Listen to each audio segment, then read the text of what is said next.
Dalam nama Bapa dan Putra dan Roh Kudus. Amin. Allah yang Maha Kuasa, Engkau telah memberi kami sabdamu sebagai lampu penuntun langkah kami dan obor penyuluh jalan kami.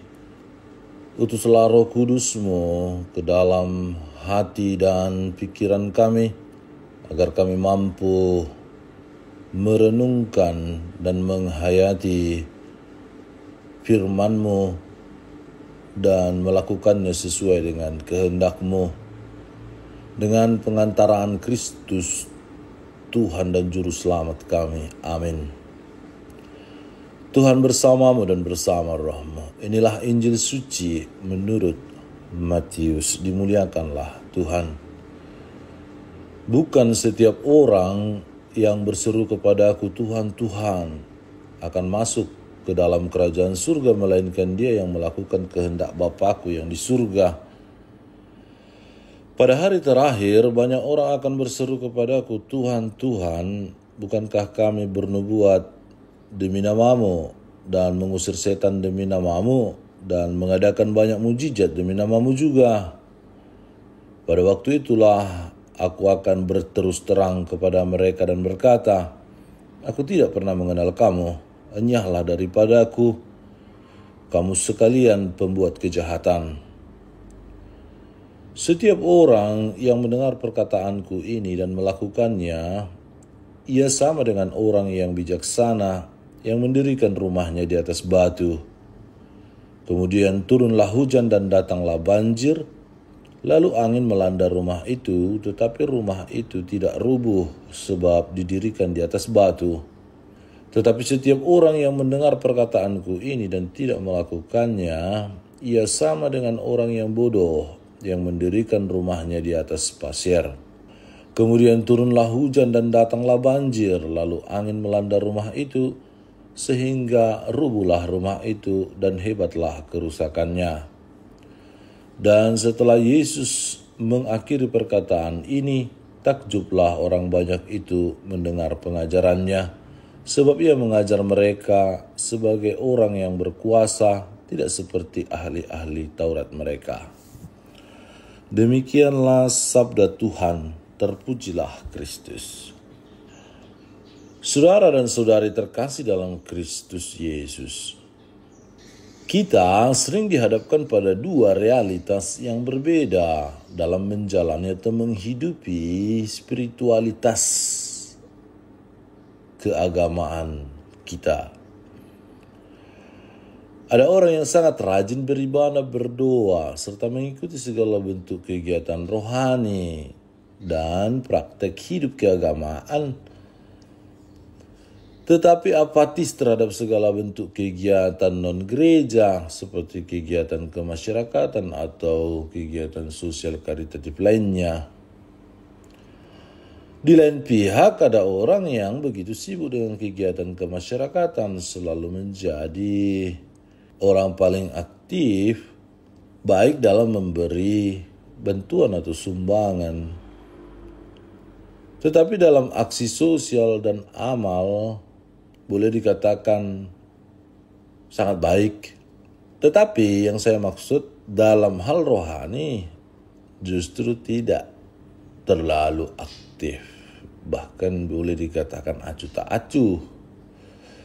Lantas siapakah di antara mereka yang paling baik dan benar? Injil hari ini kita mendengar sabda Yesus yang merupakan kelanjutan dari khotbah di bukit tentang sikap waspada terhadap ajaran sesat. Tidak semua orang yang berseru Tuhan, Tuhan akan masuk kerajaan surga. Dalam ayat ini, Yesus memperingatkan bahwa tidak semua orang yang memanggilnya Tuhan akan masuk ke dalam kerajaan surga. Yesus menekankan bahwa iman tanpa perbuatan adalah mati. Sederhananya begini, orang yang aktif dalam kegiatan menggereja, yang selalu tampak ikut dalam segala kegiatan, hadir dalam beberapa kegiatan, seolah-olah menunjukkan bahwa dirinya adalah baik, tetapi sesungguhnya itu adalah palsu.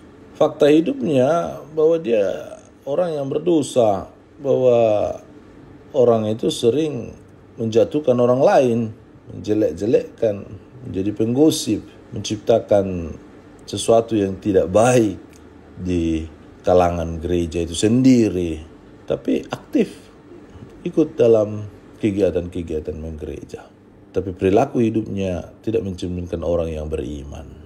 Atau sebaliknya, tidak sering ikut kegiatan gereja tetapi baik dan aktif dalam berbela rasa, berbagi kebaikan dan kemanusiaan, menjadi berkat. Saudara-saudari terkasih, Yesus memanggil kita untuk mampu menyelaraskan, untuk mampu menyeimbangkan, menyatukan, dan mengkoherenskan antara apa yang kita lakukan, apa yang kita hidupi, dengan apa yang kita hidup contohkan. Jadi kalau kita adalah orang beriman, tentu kita harus rajin berdoa, dan buah dari doa kita itu tampak dalam kehidupan kita. Tidak hanya berseru kepada Tuhan, Tuhan, Tuhan, tapi kita bunuh orang.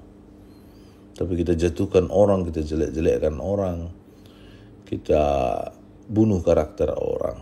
Itu sudah tidak baik. Yesus memanggil kita, tentulah jawaban kita atas panggilan Yesus itu ya, dari perkataan kita, jawaban kita. Tetapi tidak cukup hanya menjawab ya, harus koherens dengan tindakan kita.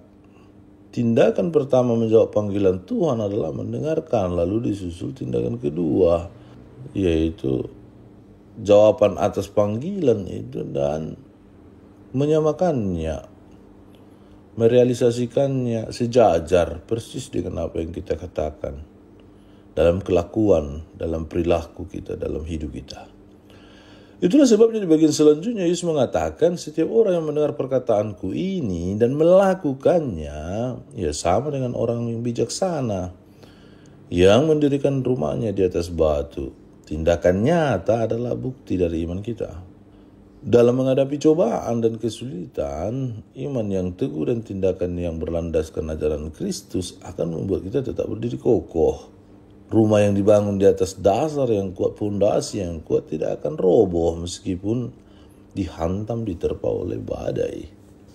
Maka saudara-saudari terkasih, hari ini Kristus mengajak kita untuk tidak saja berdoa, menyerukan nama dan memanggil Tuhan, Tuhan, Tuhan, tetapi hidup kita jahat, tidak baik, pikiran kita sempit, selalu ada kebencian, iri hati, selalu menjatuhkan orang. Intinya kita adalah palsu.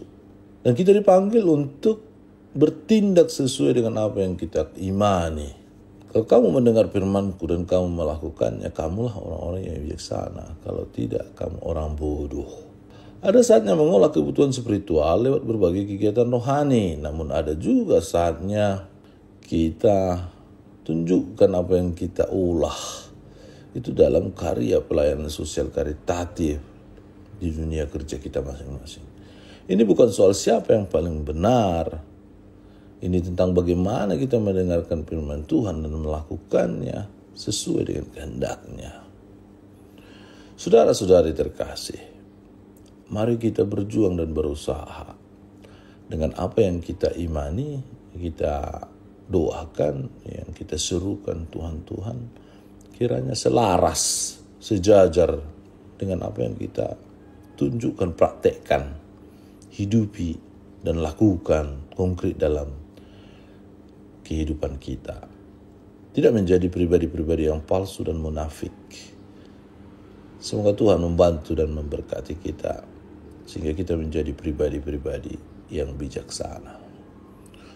Tuhan Yesus, kami sering jatuh ke dalam perangkap setan sehingga abai untuk melakukan hal-hal baik seturut tradisi gereja Katolik dan iman kami. Kami tergoda akan segala sesuatu yang menyesatkan dan yang membuat kami jatuh ke dalam dosa. Maka kami mohon ampunilah semua kesalahan dan kekurangan kami, serta bantu kami untuk mampu menyelaraskan, menyatukan antara apa yang kami imani dan apa yang kami hidupi itu sejajar, sesuai dengan yang Engkau kehendaki. Ajari kami untuk tidak menjadi manusia-manusia yang palsu dan munafik.